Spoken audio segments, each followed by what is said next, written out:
Hello, I hope you're doing great. Today, I want to talk to you about practice room self-care.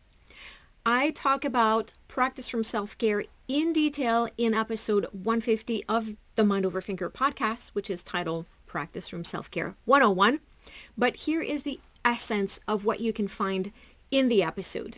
So, for me, self-care starts outside of the practice room. That makes sense, right? So, how well you sleep, how well you eat, how you take care of your human essential needs, exchanging with others, filling your creativity buckets, all of these things, exercise, all of this, very important. Then you can try what I call priming. I also talk about this in another podcast episode. I forget the number now. You'd think I would have this ready, but I don't. But look for priming on the Mind Over Finger podcast. You will find it. In short, what it means is simply to get primed and get ready for the work ahead. Prepare your mind, prepare your body, prepare your space. So take a few minutes to check that you have everything that you need, that your space is comfortable. Take a few minutes to maybe mentally prepare, short meditation, short yogas, practice, doesn't matter, anything that gets you ready. Make sure that you're physically feeling good. Do you need to stretch a little bit? Or maybe you would benefit from actually doing some exercise before you practice. And also check in with what needs to be done and what you think would be the best way to approach this to-do list in a way that would serve you. Then, while you practice, I'm going to pull up my notes here because I don't want to forget anything. I really like this concept of paying yourself first. I've also covered this in the previous episode, but it's this idea that you take a few minutes to just really play for pleasure, make sure that you're reconnecting with your purpose in playing music, that you remember why you love it so much. So for me, that can be anything from warming up in the way that I really want to, or taking a few minutes to play a piece that I love. Anything that works where you feel like you're taking some time to really enjoy playing. Keep time for variety and flexibility. So you want to make a plan before you practice, but you want to take into account that as you work, ideas will come and you're going to want to be trying new things and a lot of thoughts are going to be going through your mind. So keep space for this, for variety, for flexibility, and variety to make things interesting. So you don't want to, you can do anything that you want, but for me, I prefer to keep space to do many different things in a practice session, as if I only zone in into one thing, it can get dreadful very quickly. So variety and flexibility. Revisit the previous episode of the Mind Over Finger podcast on Mind Over Finger, patience, and self-compassion. These are your three superpowers that enhance everything in the practice room. So check out these episodes if you haven't already and bring that with you in the practice room. Always a great idea to cultivate presence and curiosity. Those are amazing mindsets. Curiosity will elevate everything about your music making. Frequently monitor your mental and physical well-being. Just tune in. Do you need to relax the muscles for a little bit? Check in with your thoughts. And there's going to be a lot of that coming up on the podcast very soon. In December, I'm going to be sharing with you this tool that is absolutely life-changing. More coming on this, but monitor your thoughts. What kind of mindset are you in right now? What thoughts are you letting spiral in your brain? Is it helpful? Are they helpful? So monitor your mental and well-being, physical well-being in your practice session, and then navigate this line of sticking to your plan and modifying it with fluidity.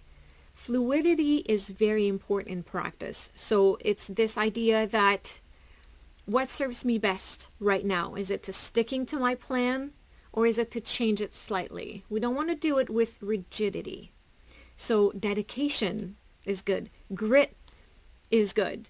Stick-to-itiveness is great, but we also want to have this flexibility to modify our plan in the moment if that's what serves us best, both serving us in the moment and for the long term goals that we're trying to achieve.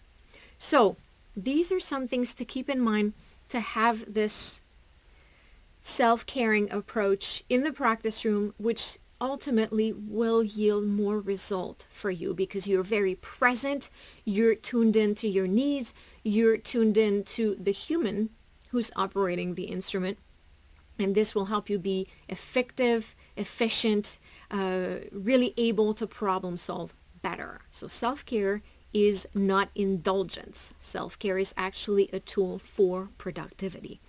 So 3 questions. I like my questions that are going to help you stay connected with your purpose and your goals, but also make sure that you're taking great care of yourself in the practice room. Here they are. In which ways do I want to practice today? There are times when we don't want to practice, but if we really take the time to ask this question, in which ways do I want to practice today? We can find so many answers. Here are some suggestions. You know what? I want to practice today because it will increase my skills. Once I'm done, I'm going to feel so much better. Once this gets done, this passage gets learned, once I've read through this piece, once I've worked on that passage, I'm going to feel so much better. I'm going to be more prepared for my lesson, my recital, my rehearsal. Ultimately, it's moving me towards my goal. I'm going to be showing up for myself. I'm going to be keeping my word to myself to practice. So what are the reasons that you do actually want to practice? Look for them. You're going to find them. Second question, how can I make this practice session serve me?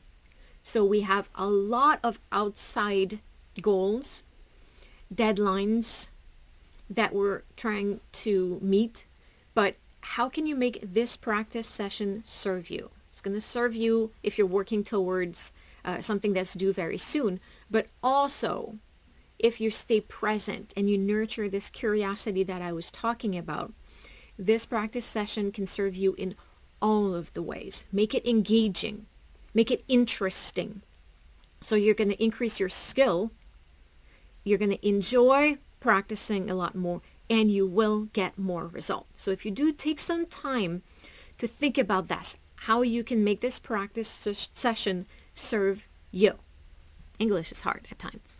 How can I make the work interesting, engaging, and enjoyable? And you've heard me talk about this before, but trying to make something feel enjoyable is not a waste of your time. Once again, it's not self-indulgence. I am never the one to encourage self-indulgence. This is indulging or buffering is a way to avoid feeling. This is not what we're trying to do. And we're also not trying to make everything fun at all costs. This also does not serve us. But finding a way to make things truly enjoyable, truly interesting for us, and truly engaging for us increases our level of presence. And when we're interested, when we're engaging, engaging, yes, but when we're engaged, when we're interested, engaged, and when we are enjoying what we're doing, then we can solve problems so quickly. We can achieve goals. And we're really efficient at executing the work that's in front of us. So a very important one. So how can you make the work interesting, engaging, and enjoyable? So that's what I have for you. Practice room self-care, a huge superpower that you can use as well. So check out more details, episode 150 of the Mind Over Finger podcast, and check out the previous episodes for all of the other resources that I mentioned. I hope you have an amazing week. Please comment, let me know how this was helpful for you. Bye, everyone.